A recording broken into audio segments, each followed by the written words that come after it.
जय हिंद दोस्तों एक बहुत अच्छी वैकेंसी आई हुई है आपकी जो है कि हाई कोर्ट अटेंडेंस की भर्ती 2025। ये जो आई हुई है वो दिल्ली हाई कोर्ट में आई हुई है। ठीक है, तो जो इसकी मिनिमम जो क्वालिफिकेशन है वो 10वीं पास है। तो अगर आप 10वीं पास है तो इस फॉर्म को भर सकते हैं। ठीक है, तो हम इस भर्ती जो आई हुई है अटेंडेंस की, यानी जिसको परिचारक बोलते हैं, तो परिचारक की जो भर्ती आई है उसको हम देखेंगे कि जो है कि इसका सिलेक्शन प्रोसेस क्या है, इसका सिलेबस क्या है और साथ ही साथ इसकी एज लिमिट क्या है। ठीक है, तो देख सकते हैं यहाँ पर अगर हम टोटल पोस्ट की बात करें तो टोटल पोस्ट आया हुआ है आपका 334 आया हुआ है। ठीक है, टोटल जो पोस्ट आया हुआ है 334 पोस्ट आया हुआ है। ठीक है, अगर हम डेट ऑफ अप्लाई यानी कि कब से कब तक फॉर्म को इस भर सकते हैं, तो इस फॉर्म को आप भर सकते हैं 14 अगस्त से लेकर 24 सितंबर तक आप इस फॉर्म को भर सकते हैं। ठीक है, तो इस डेट को आप लोग याद रखिएगा। अगर हम एप्लीकेशन फ़ीस की बात करें कि एप्लीकेशन फ़ीस कितना लगेगा, तो अगर आप जनरल से हों, ओबीसी से हो या ईडब्ल्यूएस से हैं, तो आपको 100 रुपया जो है कि आपको देना होगा। यानी कि फॉर्म का जो फीस है वो 100 रुपया है। किसके लिए? जनरल के लिए, ओबीसी के लिए और ईडब्ल्यूएस के लिए। यदि आप एससी एसटी हैं से एससी और एसटी से हैं तो आपको कोई फीस देने की ज़रूरत नहीं है, यानी कि आपका कोई भी एप्लीकेशन फ़ीस नहीं लगेगा।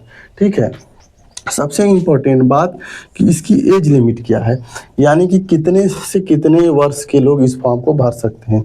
तो अगर आपकी एज 18 से लेकर 27 वर्ष के बीच में है, 18 से लेकर 27 वर्ष के बीच में है, तो इस फॉर्म को आप लोग क्या कर सकते हैं, भर सकते हैं। ठीक है, अगर वहीं हम डेट ऑफ बर्थ की बात करें तो डेट ऑफ बर्थ किसके किसके बीच होना चाहिए, तो आपका डेट ऑफ बर्थ जो है आपका 2/1/1998 से लेकर 1/1/2007 के बीच में होना चाहिए। ठीक है, अगर इसके बीच में आपका डेट ऑफ बर्थ आता है तो इस फॉर्म को इजली आप लोग भर सकते हैं।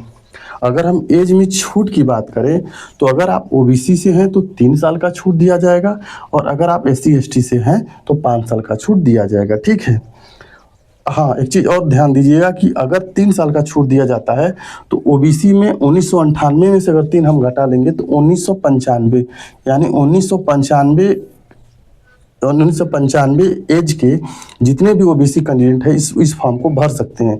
ध्यान रखना कि 2/1/1995 के बाद और इसके बीच में आपका एज होना चाहिए। वहीं अगर हम एससी एसटी की बात करें तो 2/1/1993 के बाद और इसके बीच में अगर आपकी जन्म तिथि है तो इस फॉर्म को आप लोग भर सकते हैं। अगर हम क्वालिफिकेशन की बात करें तो इसका जो क्वालिफिकेशन है वो आपकी 10वीं पास है। अगर आप 10वीं पास है तो इस फॉर्म को भर सकते हैं। अब बात करते हैं, सबसे इम्पोर्टेंट बात है आपका सिलेक्शन प्रोसेस की।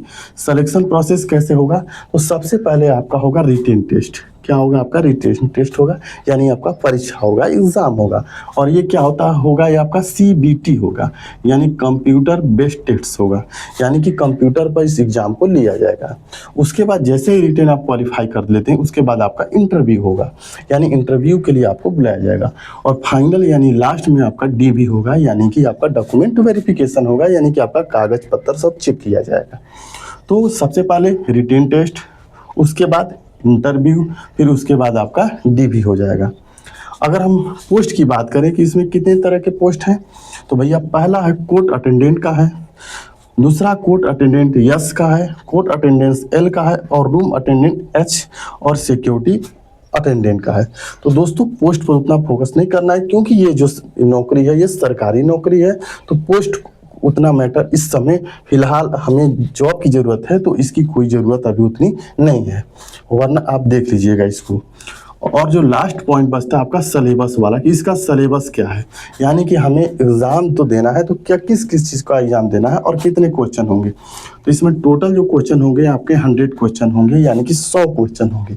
और ये जो होंगे 100 मार्क्स के होंगे, यानी कि एक क्वेश्चन 1 मार्क्स का होगा। वहीं टाइम की बात करें तो आपको 150 मिनट मिलता है, यानी काफ़ी समय मिल जाता है आपको। कम से कम 1.5 घंटा आपको, 1.5 घंटा के 2.5 घंटा आपको समय मिल जाता है, क्योंकि 120 मिनट और प्लस 30 मिनट मिल जाता है। अगर नेगेटिव मार्किंग की बात करें तो आपको 0.25 की नेगेटिव मार्किंग मिल जाती है, यानी 1/4 की नेगेटिव मार्किंग मिल जाती है। ठीक है, वहीं अगर हम देखेंगे कि कौन कौन से सब्जेक्ट से एग्जाम में पूछा जाएगा, तो यहाँ आप देख सकते हैं कि हिंदी से 25 क्वेश्चन पूछा जाएगा, इंग्लिश से आपका 25 क्वेश्चन पूछा जाएगा, जीके से आपका 25 क्वेश्चन पूछा जाएगा और मैथ से जो है कि आपका 25 क्वेश्चन पूछा जाएगा। ठीक है, तो हिंदी से आपका 25 क्वेश्चन, इंग्लिश से 25 क्वेश्चन, जीके से 25 क्वेश्चन और मैथ से 25 क्वेश्चन पूछा जाएगा।